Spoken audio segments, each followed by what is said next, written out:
So you want to be a photographer. Maybe you're looking to pick up a camera. Maybe you just got one, you're going to get out there and go shoot.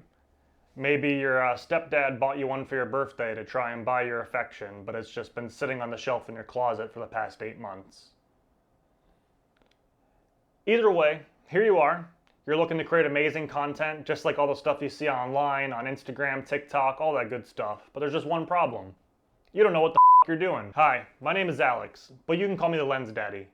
On this multi-part series, I'm going to be giving you a crash course lesson on photography. Each episode will give you a straight to the point lesson on how to take great photos, as well as teaching you proper photo techniques. This is no bullshit photography.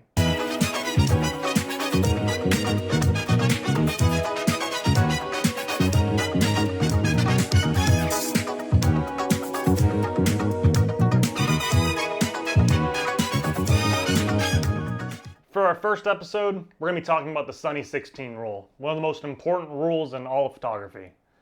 This is a tried and true method on taking properly exposed photos, all just by simply looking at your environment. So to start, set your camera to manual mode.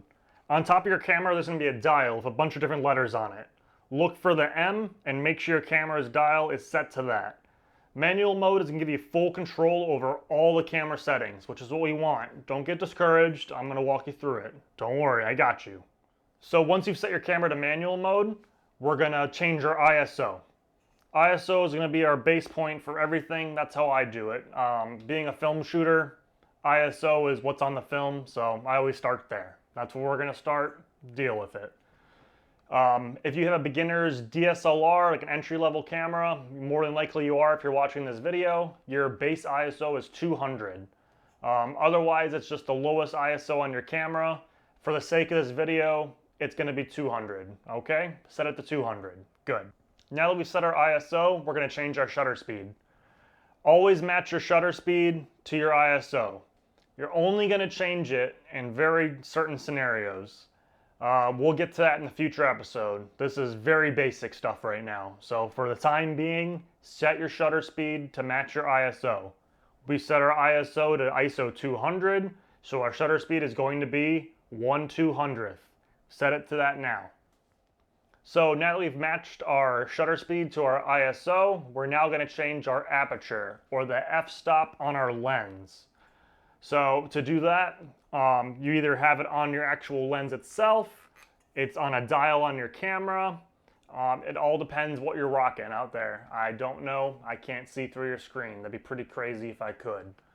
So now that we're ready to change our aperture, we're going to get into the Sunny 16 rule now. So the Sunny 16 rule has everything to do with the lighting in your environment and how we're going to change our aperture to match that. So this is the Sunny 16 rule. We don't change our ISO, we don't change our shutter speed, we only change our aperture. So here's how Sunny 16 works. When it's bright and sunny out, we're going to choose f16. When it's partly cloudy but the sun's still peeking through, f11. When it's partly cloudy, mostly cloudy, a little bit of shade but the sun's still peeking through, f8. When we're full on in the shade, f5.6.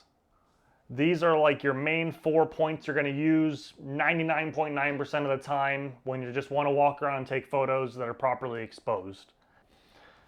So this is how they used to take photos way back in the day. This was kind of like the foolproof way of taking a properly exposed photo. So once you learn this, you're going to be able to pick up any camera, film, digital, doesn't matter. You're going to be able to take a perfectly exposed photo just by looking around you. Pretty cool. So you may be saying, well, I did exactly what you said, but none of my photos have that crazy blurred background. I want that bokeh in my photos.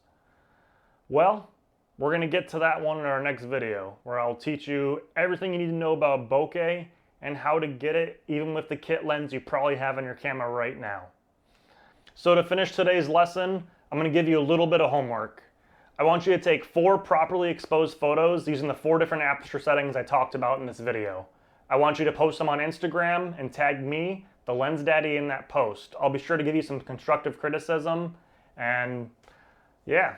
So just a little backstory on me. I've been shooting for about 7 years now, and I shoot both digital and film formats. I can develop my own black and white and color film. And I shoot a wide variety of different things. Anything from motorsports, portraits, street, landscapes, You name it, I've pretty much have done it. So my absolute goal is to teach you, at least at a minimum, the steps to get you in the door of that genre you're looking to shoot. So comment down below what you want to learn about photography, whether that's bokeh or composition, what kind of gear to buy. Let me know what kind of stuff you want to learn how to shoot too. That's going to give me a really good indicator of what kind of stuff I should gear my videos towards to help you out. Because these are all for you. They're not for me. I want to help you. So, that being said, we'll see you next time.